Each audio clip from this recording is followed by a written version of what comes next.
여러분 안녕하세요. 2025년 3월 2일 오전 11시 21분을 가리키고 있습니다. 이제 전번 시간에 이어가지고 여기를 할 차례죠. 바흐는 전본 부인과의 사별을 하고 이제 재혼을 했는데 그 재혼한 여자에 관해서 이제 나오는 얘기입니다. 안나 막델레나 바흐의 본명은 안나 막델레나 빌케로, 아버지는 금관악기 연주자였고 어머니는 오르가니스트의 딸이었다. 그러니까 바흐의 아버지도 음악가였지만은 재혼한 여자의 집안도 음악가 집안이었다, 이런 얘기죠. 어렸을 때의 삶에 대해서는 잘 알려져 있지 않은데 언젠가부터 성악 교육을 받고 가수가 되었으며 1721년 초에 게텐 궁정에 취직하면서 바흐와 인연을 맺었다. 그 전에도 바이젠펠스라는 곳에서 바흐와 만난 적이 있었다고 한다. 당시 아내를 잃고 상심하고 있던 바흐는 막달레나와 금세 갖고 있었으며 16살 차이 두 사람은 1721년 12월 3일에 결혼식을 올렸다.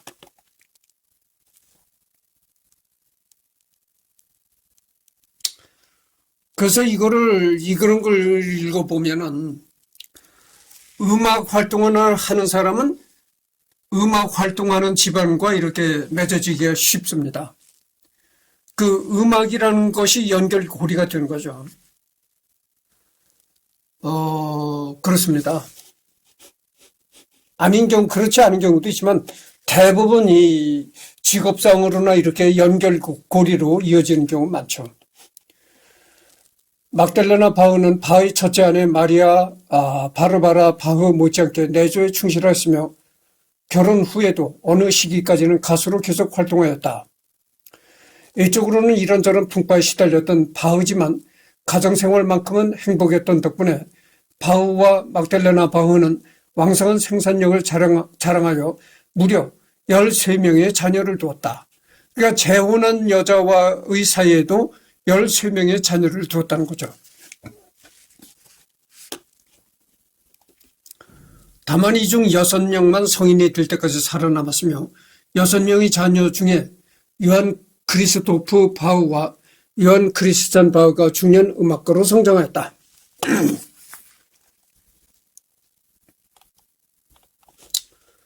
생활뿐만 아니라 음악적인 측면에서도 안나 막달레나 바흐는 남편에게 중요한 인물이었으며 그녀는 남편의 창작력이 원천이자 충실한 필사가였다. 바흐는 그녀를 위해 여러 작품, 특히 성악 작품을 많이 썼는데 대표적인 것이 바로 안나 막달레나 바흐를 위한 음악 노트 1, 2권이다. 전 26곡 중 바흐 자신이 작곡한 곡은 4곡 정도이고 나머지 곡들은 안나 막달레나가 좋아한 다른 작곡가들의 곡들을 바흐가 자주 연주해주며 정리한 모음곡이다. 이 곡들 중 가장 유명한 미뉴에트 지장조, 또 동시대 독일 작곡가 크리스티안 페졸트의 작품이다. 그래서 바흐는 아내 안나 막달레나 바흐를 위한 음악 모음집도 이제 만들었다, 이런 얘기죠. 그러니까 이 바흐가 재혼한 안나 막달레나 바흐도 얼마나 귀중하고 소중하게 생각했었는가를 알 수가 있습니다. 또한 막달레나 바흐가 남편의 악보를 부지런히 필사해둔 덕분에 그의 많은 음악들이 현재까지도 실전되지 않고 보존될 수 있었다. 하지만 이렇게 행복했던 그녀의 삶은 1750년 남편이 죽은 후부터 급전직하였다. 그러니까 재혼한 부인은 바흐가 죽은 후부터 생활이 아주 급락하였다는 거죠. 그녀의 의부 자식들과 친자식들 사이에서는 유산 상속을 비롯한 이런저런 이유로 분쟁이 일어나 각자 뿔뿔이 흩어졌다. 장성한 의부 자식들은 그녀를 일절 도우려하지 않았으며 친자식들은 아직 어려서 홀로 서기 더 급급한 상황이었다. 이렇게 생계 대책이 없는 상황에서 그녀는 홀로 어린 두 딸 캐롤리나와 수잔나를 맡아 키워야 했기 때문에 생활은 점점 어려워졌으며 죽기 얼마 전에는 라이프치 시 당국의 자선 행정에 의존해서 생활해야 했을 정도로 비참한 지경이 이르렀다. 그러니까 바흐가 재혼했던 그 아내는 바흐가 죽자마자 생활이 이제 급락하였다는 거죠. 생활 수준이 급히 나빠졌다. 그래가지고 이 시일이 지날수록 점점 어려워졌으며 나중에는 그 라이프치시 그 시 당국이 제공하는 그런 뭐 요즘 우리나라로 말을 하면은 뭐 기초연금 같은 거라고 해야 되겠죠. 그런 기초생활연금에 의존해서 살았다는 겁니다. 그러니까 얼마나 생각해보세요. 기초연금이라는 게 도대체 몇 푼 되지도 않잖아요. 그 몇 푼 되지도 않는 돈에 의존해서 살아가니까 얼마나 생활이 곤궁하겠습니까? 우리 그 기초연금이 지금 얼마죠? 40만 원인가 그렇잖아요. 여러분 한 달에 40만 원으로 살아갈 수 있나요? 그러니까 그 생활이라는 게 정말 기초연금에 의존해서 살아간다는 건 죽지 못해 사는 거죠. 그녀가 환갑도 넘기지 못하고 죽은 데는 이런 생활고가 큰 원인이 된 것으로 추정하고 있다. 그러니까 바흐가 두 번째로 재혼했던 그 아내는 60도 넘기지 못하고 죽었다는 겁니다. 그래서 그 재혼했던 그 아내가 일찍 죽은 것은 생활고 아주 참 급격한 생활고 때문에 그렇게 일찍 죽은 것이 아닌가 이렇게 추정해 본다는 것입니다. 한편 마틴 야비스라는 음악학자가 6곡의 무반주 첼로 모음곡을 비롯한 몇몇 작품의 실제 작곡가가 바흐가 아니라 안나 막달레나 바흐라고 주장한 적이 있다. 이 주장은 해당 작품들이 바흐의 작필학보나 작곡 기록이 없이 그녀가 필사한 사본만 남아있는 점에 근거하고 있는데 이와 같은 야비스의 주장에 동의하는 전문가는 거의 없다. 현재의 무반주 첼로 모음곡은 바흐가 막달레나 바흐와 결혼하기 전부터 씌워졌다는 것이 정설인데다가 애초에 막달레나 바흐는 전문적인 작곡 교육을 받은 적이 없었으며 작곡과 관련해서는 남편이 작곡을 곁눈질로 지켜본 것이 전부다. 그래서 그 무반주 첼로 모음곡 바흐의 그 무반주 첼로 모음곡을 비롯해서 몇 개의 곡이 바흐가 작곡한 것이 아니라 바흐가 재혼했던 안나 막달레나 바흐가 작곡한 것이라고 이렇게 주장하는 사람이 있다는 것이죠. 근데 그것은 뭐 거의 근거가 없는 얘기라고 하는 겁니다. 왜냐면은 바흐가 재혼한 그 안나 막달레나 바흐라는 여자는 작곡을 전문적으로 공부한 적이 없고 그랬다는 것이죠. 그리고 그 남편이 작곡을 하면 그냥 어깨 너머로 이제 곁눈질해 보는 그런 정도였다. 그런데 뭐 그런 실력을 갖고 이런 무반주 첼로 모음곡을 작곡했겠느냐. 그런 이유를 들어가지고 안나 막달레나 바흐가 무반주 첼로 모음곡을 작곡했다는 것은 뭐 근거 없는 얘기고 요한 제바스티안 바흐가 무반주 첼로 모음곡을 작곡했다. 그것이 정설이다 이런 얘기입니다. 참고로 장마리 스토로브 다니엘 위의 공동 연출의 영화 안나 막달레나 바흐의 연대기는 안나 막달레나 바흐의 내레이션을 기반으로 바흐의 음악적 세계와 철학을 탐구하는 실험적인 영화다. 스토로브와 위에는 그 난해한 영화 작법 때문에 대중적으로는 잘 알려져 있지 않지만 이 영화는 그나마 이해하기 쉬운 편이라 클래식 팬들 사이에서 꽤 자주 언급된다. 참고로 당시 40대였던 쳔발리스트 구스타프 레온하르트가 요한 제바스티안 바흐로 출연한다.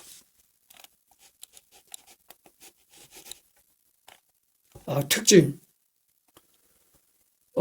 주요 작품이 나옵니다. 주요 작품 클래식 FM 선정 10대 바흐 작품 브란덴부르크 협주곡, 골든베르크 편주곡, 두 대의 바이올린을 위한 협주곡 D단조, 평균율 클라비오 곡집, 마테순환곡, 토카타와 부가, 무반조 첼로 모음곡, 미사 B단조, 파르티타 2번 D단조, BWV 1004번, 뭐 이런 플룻 소나타 1번 플룻 소나타 B 마이너, B단조, BWV 뭐 1030번 이렇게 나오는데,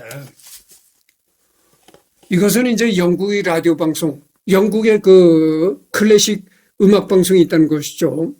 영국의 클래식 음악 방송 클래식 FM이 이 바흐의 이런 곡들을 선정했다는 것이죠. 근데 여기서도 또 유명한 작품을 뽑으라면 이 브란덴부르크 협주곡, 그 다음에 평균율 클라비오 곡집, 그 다음에 마테의 순환곡이 또 유명하죠. 그 다음에 토카타와 푸가가 또 유명합니다. 뭐 이게 다 유명한 곡이긴 하지만 그 중에서도 대중들에게 잘 어필하는 곡들이 이런 곡이다. 이런 차원에서 내가 얘기를 한 겁니다. 브란덴부르크 협주곡이 왜 유명해졌을까요? 여러분들 보이저호가 언제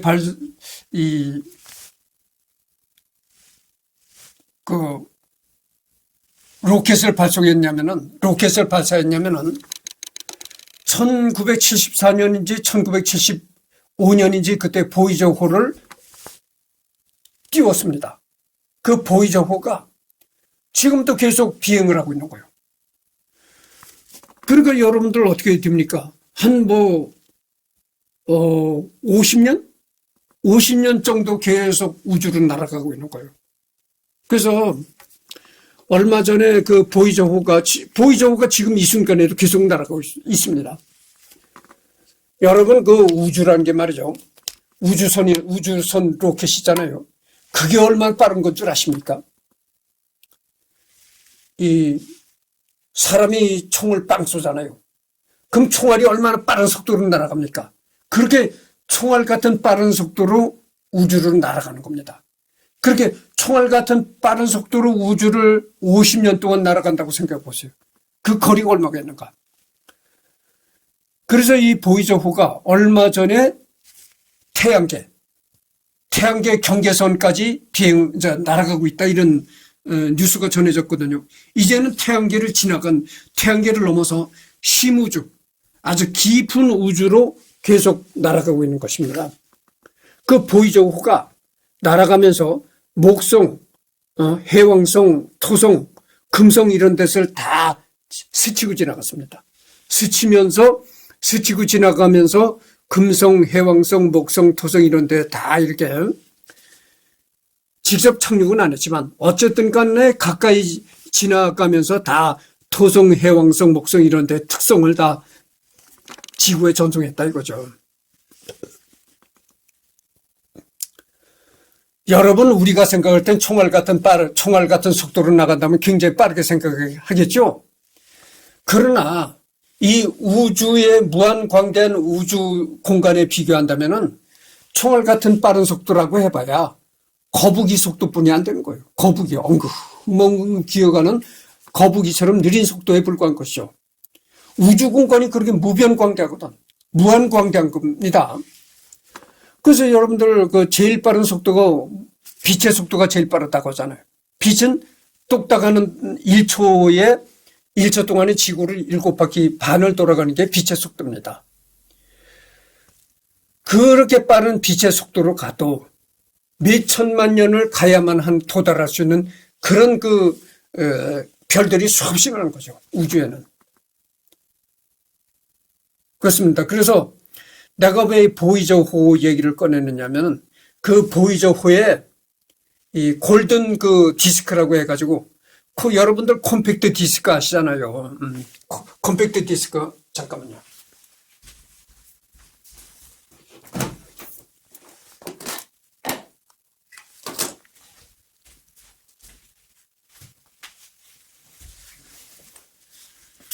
이게 뭡니까? 이게 CD잖아요. 이걸 갖다 이제 콤팩트 디스크라고 하는데, 이 콤팩트 디스크에 바로 이 브란덴부르크 협주국이 담긴 겁니다.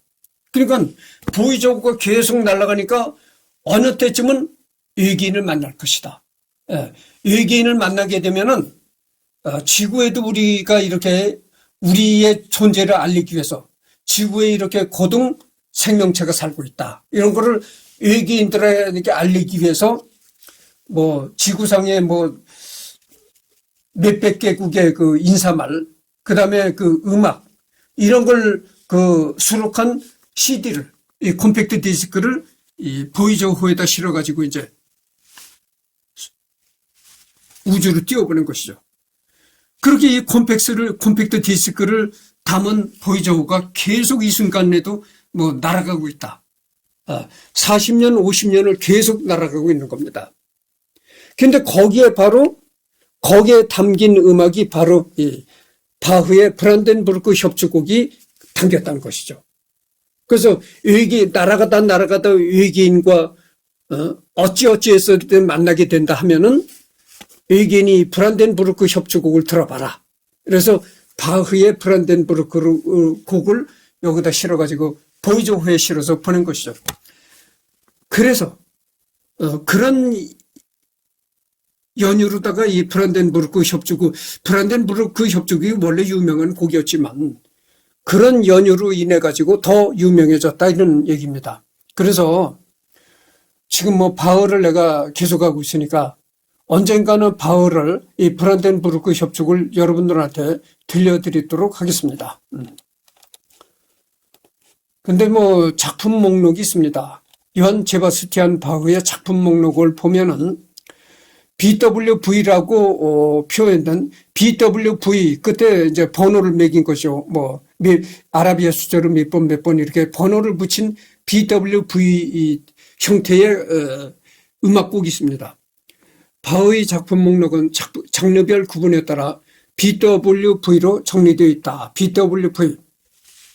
이 BWV 번호는 모차르트의 작품 번호인 계열 번호와는 달리 연대순, 더 오래된 작품일수록 낮은 번호를 부여하는 아니다. 연대수는 아니다. 대규모 곡에는 한 번호만을 부여하며 각 악장들에게는 번호를 부여하지 않는다. 하지만 평균율 클라비어 곡집과 같은 경우는 여러 악장이라는 보다는 모음이므로 각 번호에 번호를 부여하고 있다. BWV 106, 다시 1, 혹은 BWV 232.12 같은 경우는 대규모 작품에 해당 악장을 의미한다. 즉 BWV 106의 1악장, BWV 232 12번째 악장을 의미한다. 작품 200번까지는 교회 칸타타를 위한 번호이며 BWV 이전에 부여하였으며 현재도 사용하고 있는, 하여튼 좌우지간에 이 BWV라는 건 말이죠. 그 바흐의 곡들을 보면은 바흐의 그 음악곡들을 보면 이렇게 BWV라고 해가지고 번호수를 붙인 곡들이 많습니다. 그래서 바흐의 작품 번호라는 뜻이다. 그러니까 이 BW라는 것은 말이죠. BW라는 것은 바흐의 작품 곡들을 말하는 것입니다. 그러니까 여기 보면 나오죠. 바흐. 이거 뭐 위크인가? 이래가지고 이것의 약자라는 거죠. BW가. 그래서 다른 클래식 음악 작곡가에는 BWV라고 해가지고 번호가 붙지 않는데 이게 유독 바흐의 작품만이 BW가 붙는다 이것이요. 왜냐면 여기 약자잖아요. 이거. 바흐의 뭐 이렇게 약자를 타서 BW가 됐기 때문에 바흐의 음악곡들만 이 BWV라는 게 붙인 곡들이 많다 이런 얘기입니다. 그럼 왜 이렇게 작품에 이 번호를 많이 붙였을까? 작품을 이렇게 음악 작품을 번호를 붙이면은 음악 작품을 분류하기 쉽고 뭐 이렇게 그렇다는 것이죠. 그런 의미에서도 이 작품에다가 번호를 많이 붙였다 이런 얘기입니다. 그래서 이 바흐의 그 음악은 칸타타라는 그런 칸타타라고 붙은 곡들이 많거든요. 그래서 내가 이 칸타타라는 말도 전번에 내가 얘기를 했잖아요. 칸타타라는 것은 바로 그 시대를 풍미했던 성악곡입니다. 그러니까 그 칸타타라고 이름이 붙은 곡들은 대개 이제 성악가들의 독창, 뭐 소프라노라든가 테너의 독창, 그 다음에 뭐 이중창, 뭐 합창, 이렇게 이 노래를 부르는 이 성악곡들이 포함된 것이 칸타타다 이런 것이죠.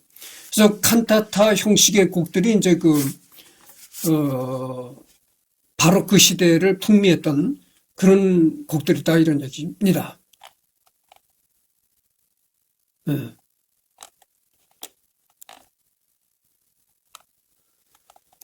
그래서 작품 목록을 보면은 BWV라고 붙은 곡들이 있고, 그다음에 성악곡 교회 음악이 있습니다. 여기 보면은 목록 성악곡 교회 음악,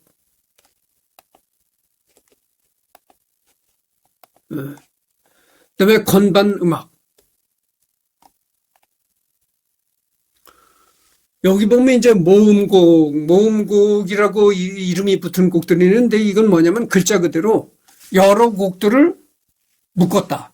그러니까 여러 곡들을 한 곳에다 모았다. 이런 뜻입니다. 모음곡. 그러니까 모음곡이라고 하는 분리는 그 안에는 여러 곡들이 있는 것이죠. 그러니까 전주곡, 푸가와 알레그로.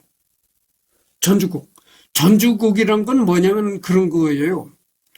여러분 그 오페라라든가 이런 거 할 때 오페라가 뭐 시작되는 그 시작점에서 미리 그 오페라의 성격 같은 것을 미리 예시하는 그런 그 짧은 곡입니다. 그것을 전주곡이라고 하죠. 그러니까 전주곡이라는 건 그겁니다. 글자 그대로. 시작되는 전주다 이거죠. 그런 거고. 그래서 뭐 그런 것들이 있고 작품 목록을 보면은 이 얼마나 아름답게 빛나는 샛별인가. 이것이 이제 1725년 3월 25일에 초연이 됐다. 아, 하나님이시여 하늘에서 굽어보소서. 1724년 6월 18일. 아, 하나님 얼마나 많은 마음의 고통을, 뭐 이런 얘기들이 쭉 나옵니다. 이런 곡들이 이제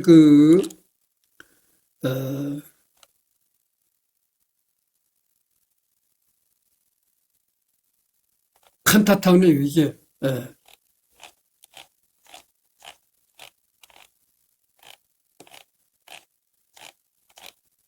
그래서 이게 엄청납니다. 이 바흐도 엄청난 곡들을 작곡했어요.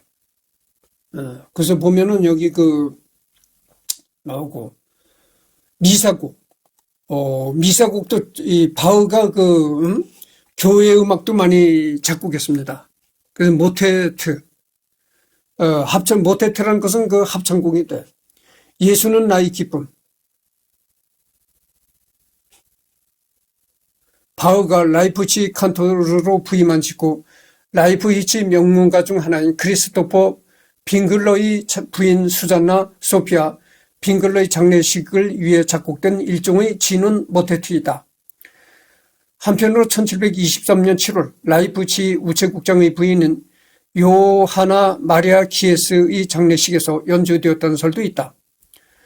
현재는 두 장례식에서 모두 연주되었을 것이라는 견해가 우세하다. 그 다음에가 예수는 나의 기쁨. 내가 그 예수의 나의 기쁨이라는 곳을, 이 곡을 말이죠.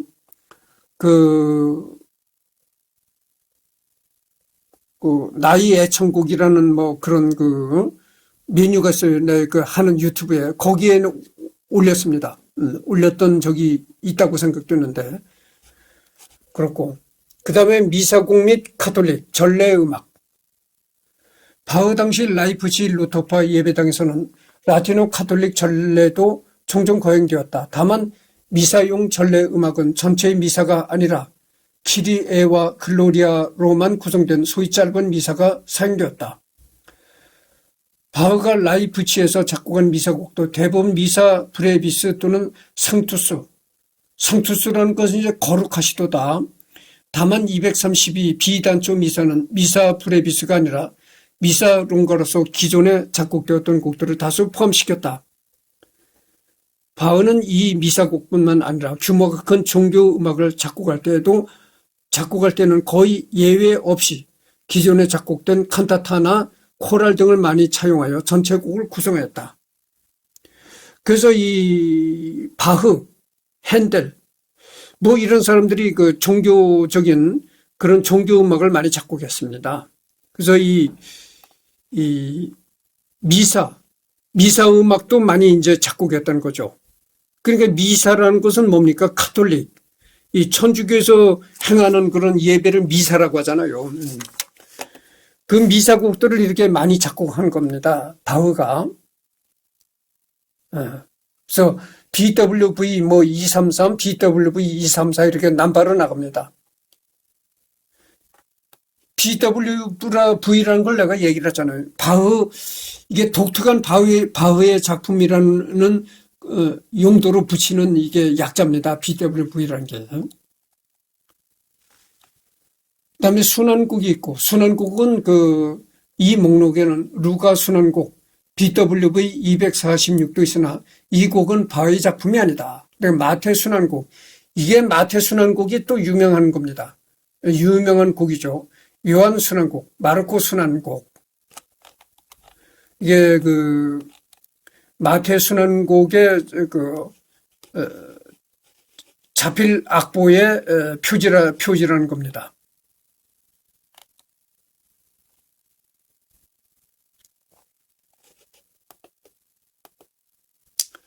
순환곡은 바흐 이전에도 존재하였던 악곡의 스타일로 1717년 아래로 성금요일 오후 2시에 시작되는 오후 예배에서 순환에 관련된 곡을 연주하는 것에서 시작된다. 순환곡의 첫 부분과 두 번째 부분 사이에 본격적으로 예배가 진행되며 오전 7시부터 11시까지 아침 예배를 드렸던 신자들은 서너 시간이 지속되는 오후 예배에도 의무적으로 참석해야 했다. 1725년 요한 제바스티안 바흐는 예수의 순환 과정에 대한 작곡을 의뢰받았으나 오페라 음악은 절대 안 된다는 당부를 받는다. 바로 그 음악의 고유한 부분들 때문에 예수의 성스러운 부분이 훼손될 것을 염려한 것이다. 그러한 당부에도 불구하고 바흐는 자신의 음악을 지지해주던 주변 상인회의 힘을 입어 천재적인 재능을 펼치고 결국 역사의 길이 남을 최고의 작품을 남기게 된다. 이 악보가 말이죠. 이 악보가 이제 베이스 아리아를 위한 비올라, 다캄파 부분이라는 겁니다.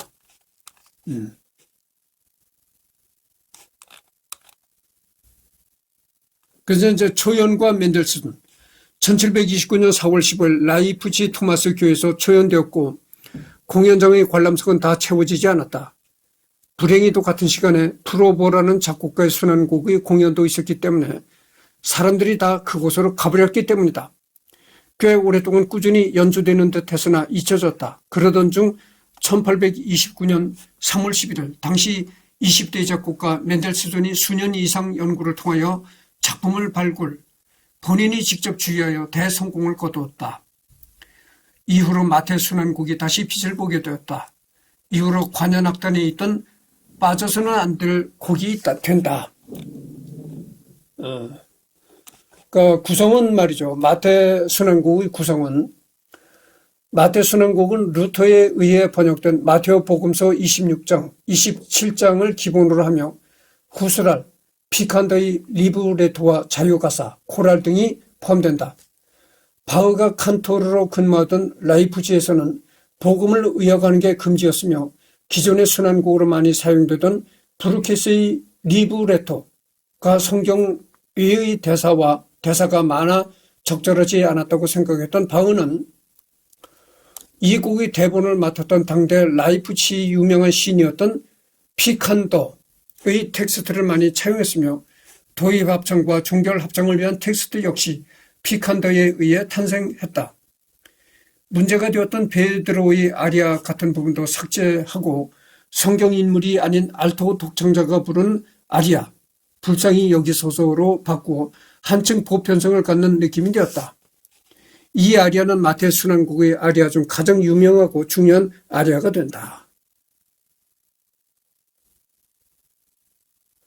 예를 들어 브루케스의 리브레토에는 예수를 부인하였던 베드로가 자신의 잘못을 참여하는 아리아가 있었는데 성경 인물이 성경에 없는 내용으로 아리아를 부르는 것은 라이프치에서는 불가능한 방식이었다.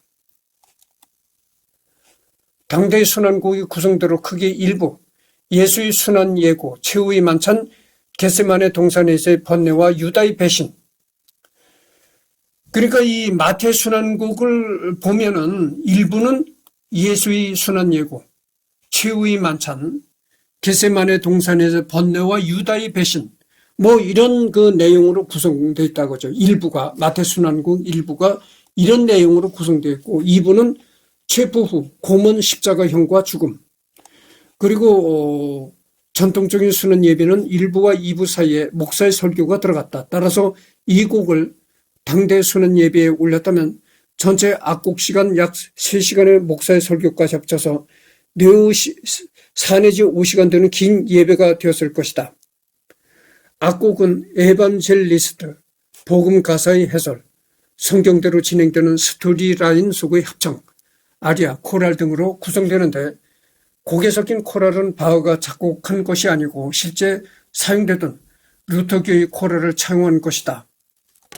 이 부분은 순환곡이 순환 예배에 차용될 때 회중들과 다 같이 불렀다. 이것은 너무 깊이 지금 얘기를 하지 않겠습니다. 이게 이제 바흐의 작품 중에서도 이제 순환곡이라는 거, 마태 순환곡, 그걸 지금 이제 얘기를 하고 있거든요. 그래서 원래대로 넘어가면 마태 순환곡을 지금 하다 그랬잖아요. 그러면 그 마태 순환곡 외에도 요한 순환곡이라는 게 있고 이제 마르코 순환곡이라는 게 있습니다. 그러면 요한 순환곡을 또 넘어가 보도록 하죠. 그래서 이제 이게 요한 순환곡에 이제 바흐가 직접 그렸다는 악보입니다. 그러니까 바흐가 직접 이렇게 집필했다는 이 친필 악보죠. 요한 제바스티안 바흐가 1724년에 작곡한 성악곡이다. 이런 얘기입니다. 1724년 4월 7일 초연된 이래 4차례 고쳤었는데 1749년의 마지막 버전은 주요 부분이 첫 버전 비슷하게 돌아갔다. 두 번째 버전인 1725년 버전도 가끔 연주되는데 일반적으로 연주되는 버전과 같은 부분도 있지만 일반적인 연주를 아는 청자에게는 적이 이질적으로 들린다.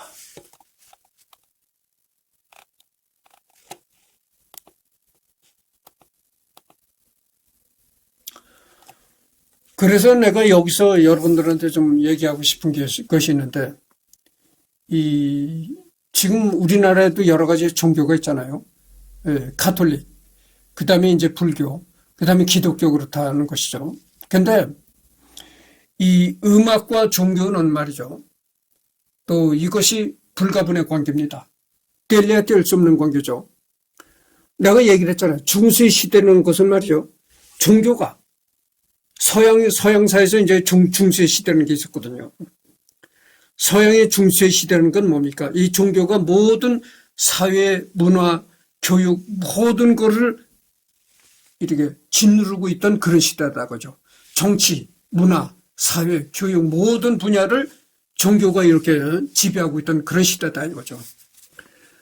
그래서 그때는 그 중세 시대는 말이죠. 그 모든 종교 이념이 모든 사회를 짓누르고 있을 때다. 그러니까 정치도 종교 이념에 의해서 통치가 되는 겁니다. 그러니까 즉 우리나라 역사를 말한다면 조선시대와 흡사하다고 볼 수가 있겠죠. 조선시대가 그랬잖아요. 조선시대가 그 유교 이념으로 통치되던 국가였단 말이죠. 조선이라는 국가가. 그렇듯이 서양도 그랬던 것이죠. 서양도 이 중세시대는 기독교의 모든 기독교라는 종교가 정치, 문화, 모든 이런 것을 모든 이 모든 종교의 사상이 이 사회의 모든 사회를 이렇게 짓누르고 있을 때다 그거죠. 그러니까 어떻게 되겠어요? 음악도 중세 시대는 음악도 종교 음악이 많이 나올 수밖에 없는 구조 그런 시절이었다고 하죠.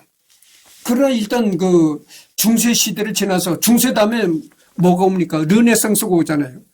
르네상스가 오긴 했지만 그래도 그 중세 시대의 영향이 아직도 그 많아가지고 르네상스 시대 또 르네상스가 끝나는 이제 그 바로크 시대에도 이렇게 종교적인 그런 게 많이 작곡이 되었다고 하죠. 그래서 여러분들 내가 뭐라고 했습니까? 종교와 음악은 불가분의 관계였다 이런 얘기입니다. 그게 왜 그럴 수밖에 없느냐. 여러분들 말이야. 이렇게 그 유럽 같은 데 가보면 천장이 높은 아주 고색 창연한 그런 성당들이 있습니다. 그 성당들에 들어가서 이렇게 다 미사나 예배를 보잖아요. 주여 주여 하고 이렇게 미사나 예배를 보고 기도를 할 때 음악이 가미가 되는 겁니다. 그러니까 그렇게 천장이 높은 그 고색 창연한 성당에서 음악이 아주 웅장하게 울려 나오면 어떻게 되겠어요? 진짜 그 분위기가 하나님이 곧 강림하실 것 같은 그런 분위기에 젖어드는 거야. 그렇잖아요, 여러분들. 아무 소리도 안 들리고 아무 소리도 안 들리는 조용한 곳에서 이렇게 기도를 해보셔. 그게 맹숭맹숭한 거야. 그렇잖아요. 기분이 맹숭맹숭한 거다 그죠. 근데 이렇게 다 기도를 드릴 때 웅장한 파이프 오르간 소리가 다 성당을 지배한다? 그러면 정말 하나님이 정말 금방이라도 강림하실 것 같은 그런 그 아주 엄격하고 장엄한 분위기에 젖는다 이거죠. 그런 분위기 속에서 기도를 올려야 기도빨이 나는 것 같은 그런 생각이 젖는다 이거죠. 지금은 여러분들 생각해보세요. 지금은 과학이 만능 시대가 됐잖아요. 그 과학이 만능 시대가 되니까 어떻게 하겠어요? 하나님? 그까지 하나님 없어. 예수가 어디 있나? 예수란 건 없어. 실제 살았던 사람이 아니야. 하나의 예수가 뭐 12제자를 어떻게 하고 뭐 이랬던 거 돌아다니면서 뭐 예수가 안전뱅이를 고쳐주고 뭐 기적을 베풀었던 거 그거 다 신화 속에 나오는 허구야. 이러잖아요. 지금 사람들은 예수 하나님이 이걸 우습게 한다고 하죠. 그게 뭐냐면 과학 만능 시대가 되니까 이 과학이라는 게 쓸데없이 뭐 예수 하나님 뭐 이런 것 생각을 쓸데없는 생각이라고 밀어낸 겁니다. 이 과학이. 과학이 그런 걸 생각을 쓸데없는 생각을 없애버린 거거든. 그러니까 현대의 과학 문명에 이렇게 젖어서 사는 현대인들은 예수가 없는 거야. 있지도 않은 예수를 가지고 뭘 하나님도 어디 있어? 응? 있지도 않은 하나님을 가지고 이렇게 된다는 얘기지. 근데 바울가 살았던 시대는 그게 아니야. 진짜 하나님을 믿는 사람들이 많았었다고. 하나님, 나쁜 일을 저지르면 진짜 하나님이 심판을 하지. 이렇게 진짜 철두철미하게 믿었던 사람들이 많았을 때다고죠. 그렇잖아요. 그렇게 하나님, 예수님이 실제 존재한다고 믿었던 사람들이 많았던 그 시대에 그렇게 천장이 높은 그런 성당에 가서 십자가가 걸리고 예수가 이렇게 십자가에 못이 박힌 그런 큰 십자가를 걸어놓고 다 기도할 때에 웅장한 파이프 오르간 소리가 성당을 이렇게 감싸봐라 이거야. 정말 이거 하나님이 금방이라도 강림하실 것 같은 그런 그 경건한 생각에서 경건한 기도를 올릴 수밖에 없다고 하죠. 그래서 음악이라는 건 종교와 음악은 뗄래 뗄 수 없는 관계입니다.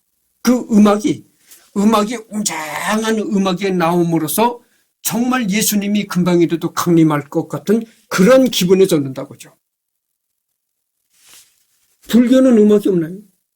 불교도 음악 있어요. 여러분들 그 불교 음악이라는 게 불교도 지금 불교 TV도 있잖아요. 불교 TV도 보면 불교 음악이라는 게 왜 없느냐면 그 범패 뭐 이런 게 불교 음악이 있습니다. 이렇게 꽃가루 쓰고 스님들이 꽃가루 쓰고 이 범패에 하면서 범패 음악을 하면서 춤도 추고 이러잖아요. 그게 범패라고, 그게 불교 음악이라고. 기독교는 음악이 없나? 기독교도 그렇잖아. 기독교 찬송가 이런 거. 그래서 기독교 여의도 순복음 교회가 얼마나 큽니까? 엄청나게 큰 교회잖아요. 그렇게 여의도 순복음 교회에서 수십만의 신도들이 모여서 막 주여 하고 기도를 올릴 때 웅장한 그 성경이 연주가 된다. 여의도 순복음 교회 같은 대규모 엄청난 규모의 교회는요, 자체 악단이 있습니다. 그 교회에 연주된, 그 교회에서 연주하는 자체 악단까지 가지고 있어요. 얼마나 교회가 큽니까? 그러니까 그 순복음 교회에서 다 몇십만 모여서 주여를 외치면서 진짜 기도의 그 광란에 빠져들 때, 그때 또 오케스트라가 울려댄다고죠. 응? 그러면 전 진짜 일거양득, 도랑치고 가재잡고 분위기가 점점 고조된다 이거죠. 그러니까 이 종교음악이라는 건 이렇게 종교의 심성을 더욱 부추기는 하나의 것으로서 종교음악이 존재할 수밖에 없다. 그런 얘기죠. 그래서 종교와 음악은 분리할 수 없는 존재였다 이런 겁니다. 그래서 여기도 바흐가 이 종교음악도 많이 작곡한 이런 얘기죠. 그래서 하여튼 이거는 또 다음 시간에 계속하도록 하겠습니다. 지금 42분을 경과했어요.